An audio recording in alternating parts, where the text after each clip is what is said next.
I've quit 47 projects. Not exaggerating, I counted. Podcasts, businesses, fitness plans, creative series, all dead within weeks. And 8 days ago, this one was supposed to be number 48. It wasn't. And the reason has nothing to do with discipline. This is the discipline experiment. 12 videos in 12 weeks. I'm documenting whether someone who quits everything can actually finish something. Episodes 1 through 4 are linked below. A few weeks ago, life detonated. I won't get into specifics, but for 8 straight days, I had zero capacity for this series. No scripting, no editing, didn't think about it once. And if you've ever tried to build a habit and then had life rip you out of it, you know the script. I'll come back when things settle down. Things never settle down. You never come back. That's been my pattern for 47 projects straight. But this time, when I came back to my desk after 8 days of nothing, the project was still alive, still publishing, still running. Not because I pushed through, because I'd built something that didn't need me to. Here's what actually happened during those 8 days. Nothing. The series just kept going. Episode 3 went out on schedule, March 6th, while I was completely checked out. Episode 4 was sitting at 80% done, waiting for me whenever I got back. I didn't wake up at 3 a.m. panicking about broken streaks. The system I'd set up weeks earlier was just running. Then yesterday, I sat back down. And I want to be honest about what that felt like, because this is the part nobody talks about. Yesterday afternoon, kitchen table, cold coffee from the morning still sitting there. I opened the laptop and the project file was exactly where I left it, cursor blinking on a half-finished transition. And my first thought wasn't, let's go. It was, what if I forgot how to do this? I started working. The first 10 minutes were rough, sluggish, like trying to sprint after sitting on a plane for 9 hours.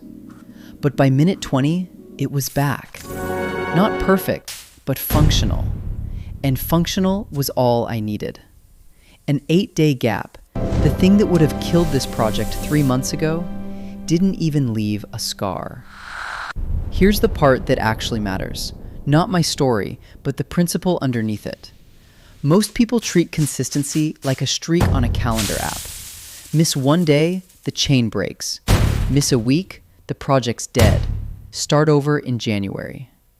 That mental model is a trap because it means your entire system depends on the one thing you can't control, whether life stays calm long enough for you to show up. Think about what's actually fragile here. It's not your motivation. It's not your discipline. It's your architecture. You built a system that requires you to be present every single day, and then you're shocked when an interruption destroys it. That's not a discipline failure. That's a design failure. There's actually research on this. Studies on habit formation show that missing a single day has almost zero impact on long-term habit strength. What kills habits isn't the gap. It's the story you tell yourself about the gap. I already broke it, so why bother? The system didn't fail. Your narrative about the system failed. Here's the reframe. Consistency isn't attendance. Consistency is architecture. A bridge doesn't collapse because one car stops crossing it. A savings account doesn't empty itself because you skip a deposit. Your project shouldn't die because you had a bad week. So the real question isn't, how do I show up every day? It's, what would my project need to survive 8 days without me? 3 moves. That's what saved this series, and they'll work for whatever you're building. Move 1. Work ahead before you need to.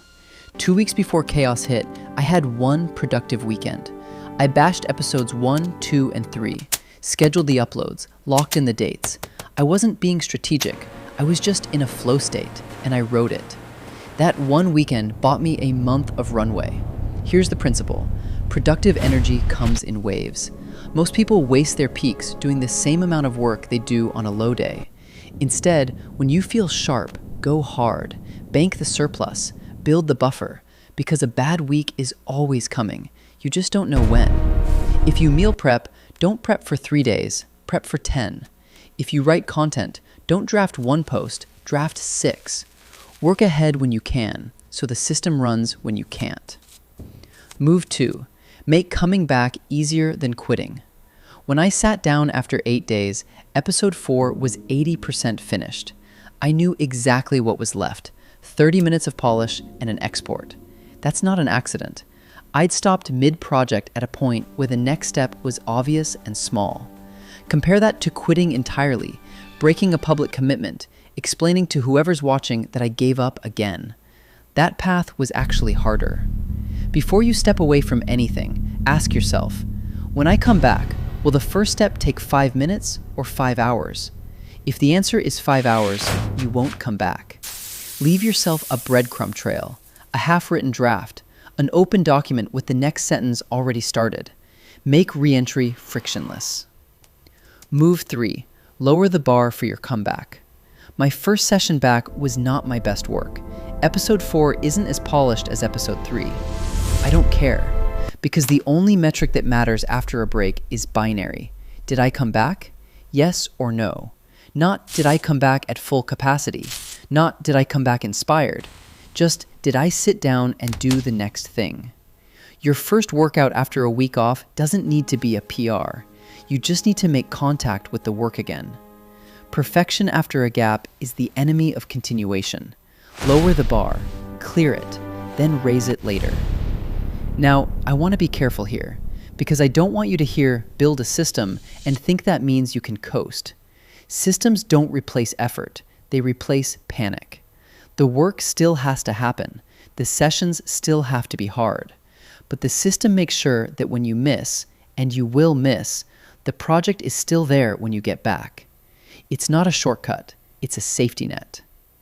If you're building something right now, a habit, a business, a creative project, and you feel like one bad week could end it, that's not a motivation problem.